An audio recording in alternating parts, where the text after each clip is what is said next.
Patreon එකේ ගොඩක් දෙනාට තියෙන ප්‍රශ්නයක් YouTube එකේ අහලා තිබ්බා මේකේ ට්‍රේඩ් කරද්දී අපි ට්‍රේඩ් කරන වෙලාව කීයද කියලා. වෙලාව තමයි ලංකාවේ වෙලාවෙන් හවස 6:00 සහ 9:00 හවස නැත්නම් වැන්කුවර් ටයිම් එකෙන් උදේ 6 සහ 9 6 am to 9 am සාමාන්‍යයෙන් approximately ලංකාවේ ටයිම් එකෙන් 6:30 pm to 9:30 pm. ඒතොර ඒ අතර තමයි අපි daily ඉන්න ටයිම් එක. නමුත් එහෙම විතරක් නෙවෙයි. මේ ට්‍රේඩින් කියන්නේ මගේ පැෂන් එකනේ.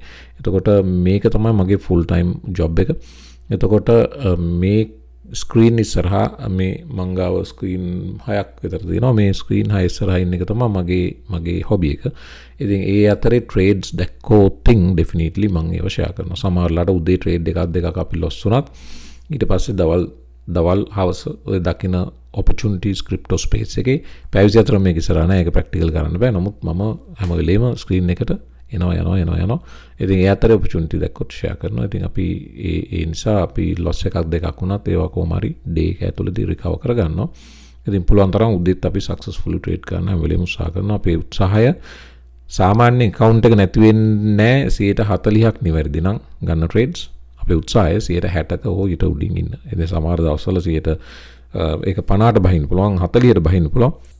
සමහර දවස්වල ගන්න ට්‍රේඩ් සියල්ල හරියන්න පුළුවන්. සමහර දවස්වල ගන්න ට්‍රේඩ් සියල්ල වැරදෙන්න පුළුවන්. ඒක වදන්න probability සම්භාවිතාවය අපි tree එක ඇඳලා හදන්නේ සියල්ල හරි ටිකක් වැරදි නැත්නම් භාගයක් වැරදි නැත්නම් කාලක් හරි තුන් කාලක් වැරදි නැත්නම් කාලක් වැරදි තුන් කාලක් නිවැරදි නැත්නම් සියල්ල වැරදි.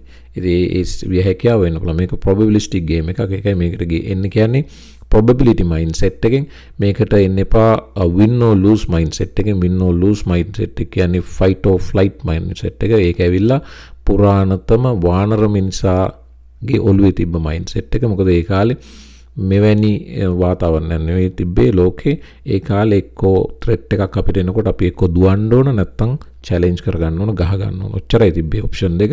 එතකොට fight නැත්නම් flight. එක්කෝ ගහගෙන මරා ගන්නවා නැත්නම් දුවලා ගිහලා හැංගෙනවා. ඔය දෙකයි තිබ්බේ. එතකොට ට්‍රේඩ් එකකට එන්ටර් වුණාමත් අපිට challenge එකක් තියෙන්නේ. ට්‍රේඩ් එකකට එන්ටර් වුණාමත් අපි එක්කෝ දැන් buy හෝ sell ට්‍රේඩ් එකකට ගියාම එතකොට ට්‍රේඩ් එක win කරනකොට එතකොට අපිට fight feeling එක එනවා. lose වෙනකොට එතකොට flight feeling එක එනවා. ඒ emotions ඒ mindset එක කරන් trading වලට වාඩි වුණොත් සම්පූර්ණ වැරදි. ඒවට win කරන්නත් බෑ, loss වෙන්නත් බෑ. මේ win කරන්නත් බෑ, සාර්ථක වෙන්නත් බෑ. මේකට එන්න ඕන fight flight මානසිකත්වයෙන් නෙවෙයි. මේකට එන්න ඕන probabilistic මානසිකත්වයෙන්. ඒතකොට trade එකක් ඇතුළට වාඩි වුණාම ඔයා දැනගන්නවා right මේකේ outcome එක එක්කෝ හරි නැත්නම් වැරදි. ඒ දෙකෙන් ඕන එකක් වෙන්න පුළුවන්. අපි outcome එක control කරන්න යන්නේ. අපි rule book එකට අනුව trade එකකට enter වෙනවා. අපිට ගන්න පුළුවන් rules ටික අනුව අපි trade එකකට enter වෙනවා. ඊට පස්සේ outcome එක market එක තීරණය කරනවා. ඒතට outcome එක green වේවා red වේවා ඒක අපේ total account එකට ප්‍රශ්නයක් නැහැ. ඊළඟ trade එකට අපි නැවත අර rules ටිකත් එක්ක ගිහිල්ලා ආයෙමත් සාර්ථකව trade කරන්න උත්සාහ කරනවා. හැබැයි probability මේක මේ day traders අය කියන කතාවක් නෙවෙයි. මේවා crypto space එකේ ඉන්නවනම් stock market එකේ ඉන්නවනම් scalping, intraday trading, swing trading, investing සියල්ලටම මේක අදාළයි. මේ වෙලාව human emotions මේ emotions වැඩ කරන සයන්ස් එකක් වගේම ආර්ට් එකක් තියෙනවා. මේක තේරුම් ගන්න උත්සාහ කරන තැනදී හරි අමාරුයි. තේරුම් කාලයක් යනවා. ඉතින් දැන් මේ සම්බන්ධ දන්න කෙනෙක් එක්ක යනකොට මේක ටිකක් ලියා ගන්න ලේසි. ඒක තමයි අපි Patreon වගේ එකක් දීලා තියෙන්නේ. ඒ අපි දන්න දේ ෂෙයා කරගන්න. ඉතින් ඔයාලට කැමති නම් එන්න පුළුවන් link එකෙන්. ඒ ඇවිත් මේක දීර්ඝ කාලිනව ඉගෙන ගන්නකොට ඔයාලට තැනකට එන්න පුළුවන්. ඉතින් එවැනි මානසිකත්වයකිනුයි මෙතනට එන්න ඕනේ. එතකොට තමයි මේක ජයග්‍රහණය කරන්න පුළුවන්. fight flight එකෙන් ආවොත් ඔයාට challenge එකක් ආපු ගමන් එක්කෝ ඔයා trade එක වෙනස් කරනවා, trade එකෙන් අයින් වෙනවා, නැත්නම් trade එකට add කරනවා, නැත්නම් average up කරනවා, down කරනවා, stop loss එකට මේක කරනවා. ඔයාම තමයි ඔයාගේ trade එකට තියෙන පට්ටම බාධාව. ඒ නිසා ඒක දැනගෙන දැනුවත් වෙවි මේ වැඩේ කරන්න. එතකොට සාර්ථක වෙන්න පුළුවන්. ඉතින් Bitcoin Lightning network එක සම්බන්ධව චුට්ටක් කතා කරන්න. Bitcoin Lightning network එක කියන්නේ Bitcoin වලට parallel දුවන තවත් layer 2 network එකක්. මේක වේගවත් Bitcoin වල වේගය නැති නිසා වේගය achieve කිරීම සඳහා තමයි Lightning introduce කරේ. ඒතොර මේ Lightning network එක ඇතුලේ මේ ඡායාරූපේ පේනවද දන්නේ මේ යටින් දුවන්නේ Bitcoin blockchain එක ඊට parallel දුවන second layer එක තමයි Lightning layer එක. ඒතොර මේක ඇතුලේ දෙන්නෙක් අතර transaction එකක් වෙනකොට payment channel එකක් වෙනම ඕපන් වෙනවා වෙලා මේ දෙන්නගේ ට්‍රාන්සැක්ෂන්ස් සිද්ධ වෙනවා. ඉතින් මෙවැනි ට්‍රාන්සැක්ෂන්ස් ද්විපාර්ශ්වික ට්‍රාන්සැක්ෂන්ස් 10000 ගණක් මේ ලේයර් 2 එක ඇතුළේ වෙන්න පුළුවන්.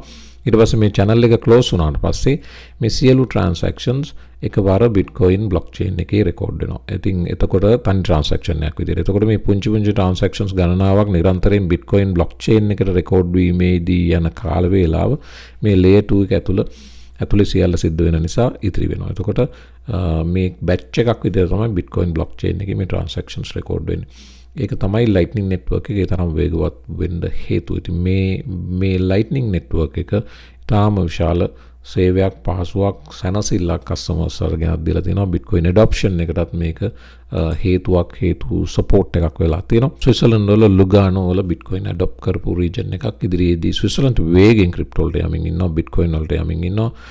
ෆයිනෑන්ෂල් ස්පේස් එකේ කොහොමත් ලීඩර්නේ ස්විට්සර්ලන්ඩ් කියන්නේ දන්නවනේ ඔය ගොඩක් අයට ස්විට්සර්ලන්තේ ගිණුම් එහෙමත් තියෙනවා අහලා තියෙනවා ස්විස් ගිණුම් කියලා ස්විස් ගිණුම් තියෙන අය ඉතින් හැබැයි මේ ෆයිනෑන්ෂල් ස්පේස් එකේ ගොඩක් ඉනොවේටිව් වැඩවලට ස්විට්සර්ලන්තේ පරිශ්‍රණ කරනවා ඉදිරියෙන් ඉන්නවා ක්‍රිප්ටෝ සම්බන්ධෙනුත් ඒකෙම සිද්ධ වෙනවා SEC එකට තවත් කෙනෙක් චෝදනා කරනවා ඒ තමයි සෙනේටර් සින්තියා ලූමිස් SEC එක බලෙන් මේ legislation නැත්නම් බලෙන් මේ regulate කරන්න යන බව regulate නැත්නම් legislate by enforcement මේක තමන්ගේ බලය ඉක්මවා යාමක් බව සෙනේටර් සින්තියා ලූමිස් චෝදනා කරනවා. එතන ගේමු MicroStrategy සම්බන්ධ කාරණාවක් කියන්නේ here's how much MicroStrategy stock gained since first Bitcoin investment 2020 මේක මම කලින් පෙන්නුවා මතක නම් මේ වෙනකොට MicroStrategy 2020 අගෝස්තු 10 ඉඳලා බලපුවම MicroStrategy company එක 206ක් share එක grow වෙලා තියෙනවා.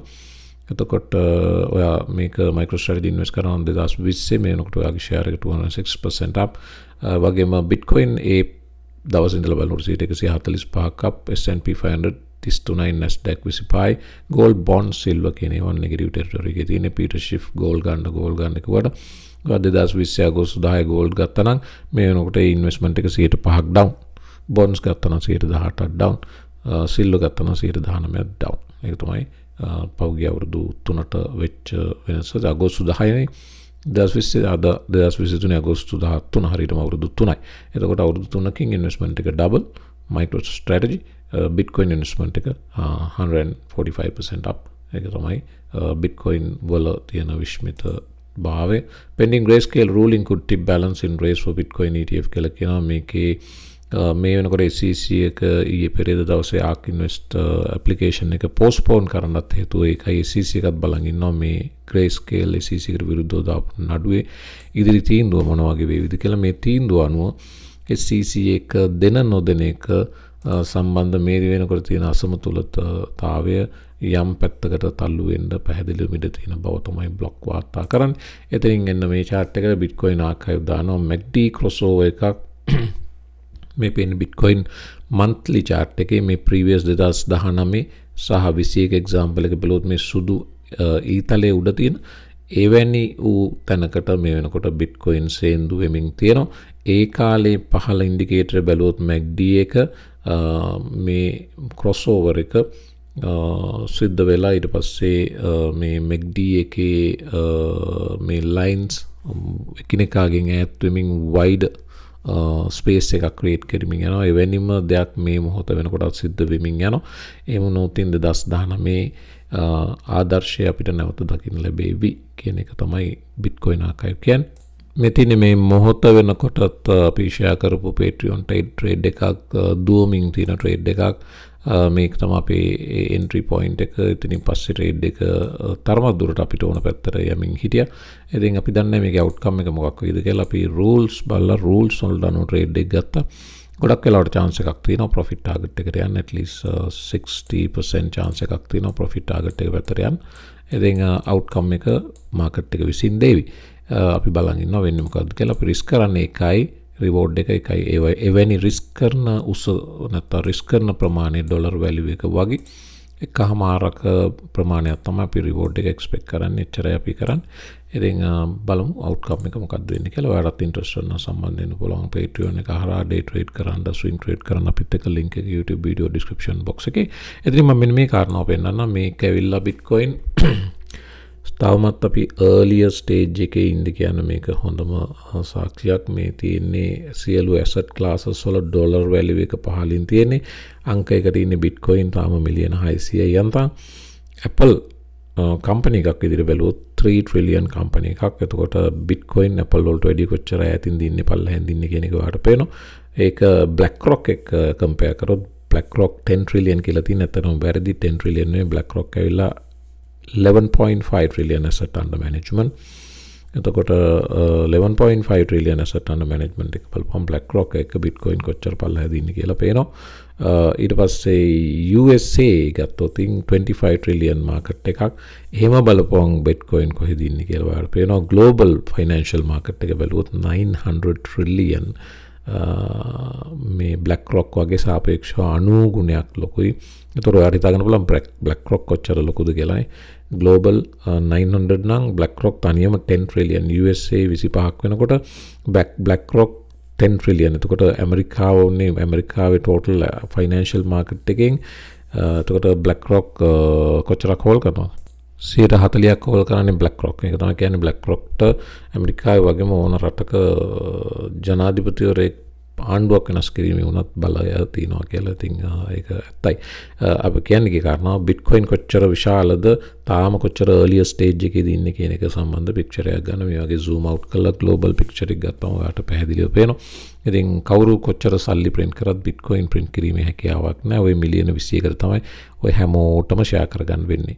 ඉතින් institutions ඉදිරියේදී BlackRock වගේ වෙනත් Fidelity වගේ වෙනත් බැංකු එන්න ගත්තම ඔය කට්ටිය මේ ටික ගන්න පොර කරනකොට ඔයාලට හිතා ගන්න පුළුවන් මේක 600 billion ඉඳලා කොහේ ආවිද කියලා. ඉතින් at least 1 trillion ආවත් නැත්නම් 5 trillion ආවත් නැත්නම් Apple එකට වඩා වේගෙන් ඉතාම පහසුවෙන් Apple beat කිරීමේ හැකියාව Bitcoin ට තියෙනවා යම් දවසක ඉදිරි අවුරුදු 10 වගේ කාලය තුලත්. එතකොට එක Bitcoin නේ price එක මේකේ 5 ගුණයන්නේ 600යි මෙතන 3 trillion කියන්නේ 3000 billion.